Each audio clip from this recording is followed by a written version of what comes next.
Hello, ഇന്ന് നമുക്കൊരു യാത്ര പോയാലോ? വരൂ, ഞാൻ നിങ്ങളെ ഒരു സ്ഥലത്ത് കൊണ്ടുപോകാം. ഇതെവിടെയാണെന്നറിയാവോ? ഇത് ബെഹല ഫോർട്ടിൻ്റെ ഗേറ്റാണ്. സൈഡിൽ നല്ല പച്ചപ്പൊക്കെ ഉണ്ട്. നമ്മൾ മുന്നോട്ട് പോകുമ്പോൾ നമ്മൾ ഈ കാണാൻ പോകുന്നത് ബെഹല ഫോർട്ടാണ്. ഒമാൻ്റെ ചരിത്രത്തിൽ വളരെ പ്രധാനപ്പെട്ട ഒരു സ്ഥലമാണ് ബെഹല ഫോർട്ട്.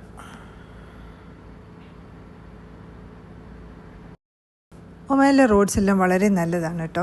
പിന്നെ സൈഡിലെല്ലാം ഈന്തപ്പനകളും ഒക്കെയായി ആ യാത്ര വളരെ രസമാണ്. ഇത് ഞാൻ ഫെബ്രുവരി മാസത്തിൽ നടത്തിയൊരു യാത്ര കേട്ടോ. പോസ്റ്റ് ചെയ്യാൻ ഇച്ചിരി വൈകിപ്പോയി. അപ്പം റംദാൻ നോമ്പിൻ്റെ സമയത്താണ് ഈ യാത്ര നടന്നത് കേട്ടോ. നമ്മളിപ്പം പോകുന്നത് ഒമാനിലെ ഒരു ഗ്രാമപ്രദേശമാണ് കേട്ടോ. അതിൻ്റെ പേരാണ് മിസ്വത്ത് അൽ അബ്രയീൻ. ഇത് സമുദ്രനിരപ്പിൽ നിന്നും 3000 അടി ഉയരത്തിൽ സ്ഥിതി ചെയ്യുന്ന ഒരു ഗ്രാമമാണ്.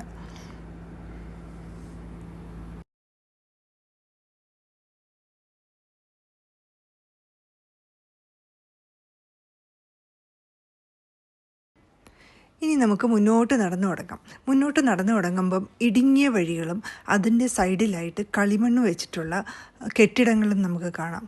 ഈ പല കെട്ടിടങ്ങളിലും താമസക്കാരുണ്ട്. നേറ്റീവ്സ് ആയിട്ടുള്ള ഒമാനി പൗരന്മാരവിടെ താമസിക്കുന്നുണ്ട്.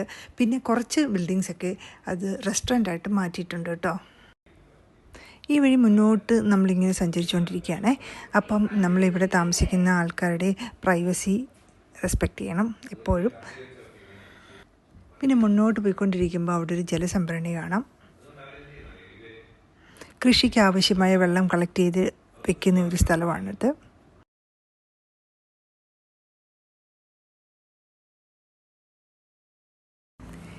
ഇതിൻ്റെ പേരാണ് ഫലജ് സിസ്റ്റം എന്ന് പറയുന്നത്. അതായത് 2000 വർഷത്തിലേറെയായിട്ട് ജലവിതരണത്തിനുള്ള ഒരു സംവിധാനമാണിത്.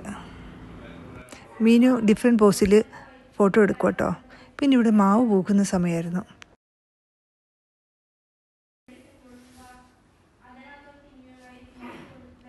പിന്നെയും നമ്മൾ മുന്നോട്ട് പോയിക്കൊണ്ടിരിക്കുമ്പോഴാണ് ശരിക്കും പറഞ്ഞാൽ കേരളത്തിൽ എത്തിയ ഒരു ഫീലിംഗ് വന്നു എനിക്ക്.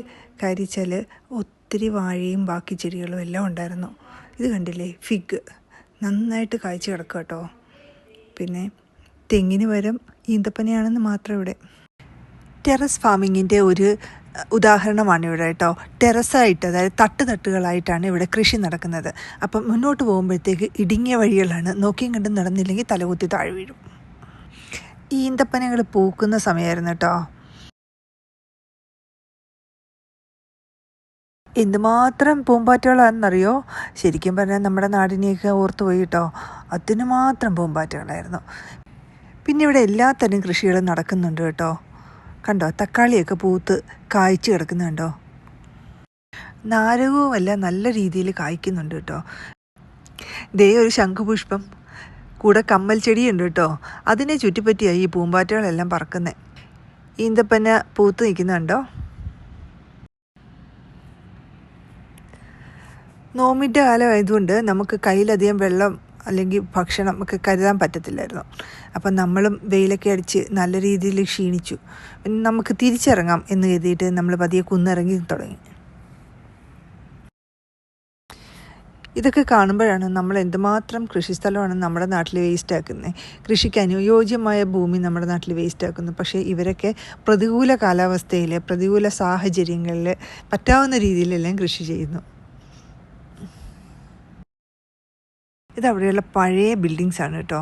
കല്ലും കട്ടയും ഒക്കെ കൊണ്ടുണ്ടാക്കിയ കെട്ടിടങ്ങൾ.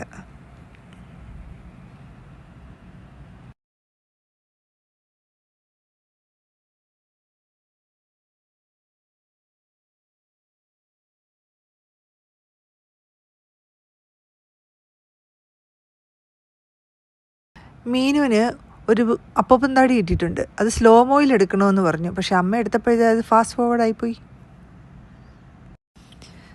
അപ്പം പൂമ്പാറ്റകളെയൊക്കെ ഫോളോ ചെയ്തു ഞങ്ങൾ പതിയെ കുന്നിറങ്ങി ഇതിൻ്റെ എതിർ ദിശയിലോട്ട് സഞ്ചരിച്ചുകൊണ്ടിരിക്കുക കേട്ടോ. അപ്പോഴുണ്ടടാ ദാ കേരളത്തിലെത്തിയൊരു പ്രതീതി. അവിടെ മുഴുവൻ വാഴ കൊലച്ച് കിടക്കുന്നു. അതിന് മാത്രം വലിയൊരു വാഴത്തോട്ടം അവിടെ ഉണ്ട് കേട്ടോ.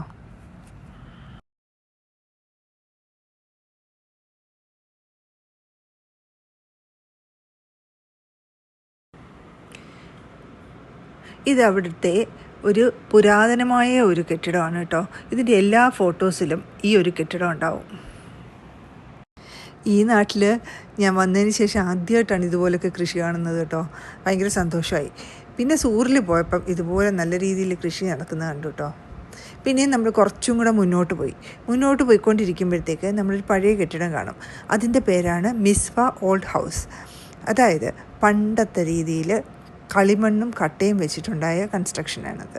അതവർ പ്രിസർവ് ചെയ്ത് വെച്ചിരിക്കുക. അതുപോലെ തന്നെ ഇതാണ് മിസ്വ ഓൾഡ് ഹൗസ്. പിന്നെ ഞങ്ങൾ അധികം മുന്നോട്ട് പോയില്ല. അവിടെ താമസക്കാരുണ്ടെന്ന് തോന്നി. അത് കാരണം ഞങ്ങൾ വേണ്ടെന്ന് വെച്ചു. അപ്പം നമ്മൾ തിരിച്ച് യാത്ര തുടങ്ങി. ഈ ട്രാവൽ വ്ളോഗ് എല്ലാവർക്കും ഇഷ്ടമായോ? ഇഷ്ടമാണെങ്കിൽ എൻ്റെ ചാനലൊന്ന് സബ്സ്ക്രൈബ് ചെയ്ത് സഹായിക്കണേ. താങ്ക്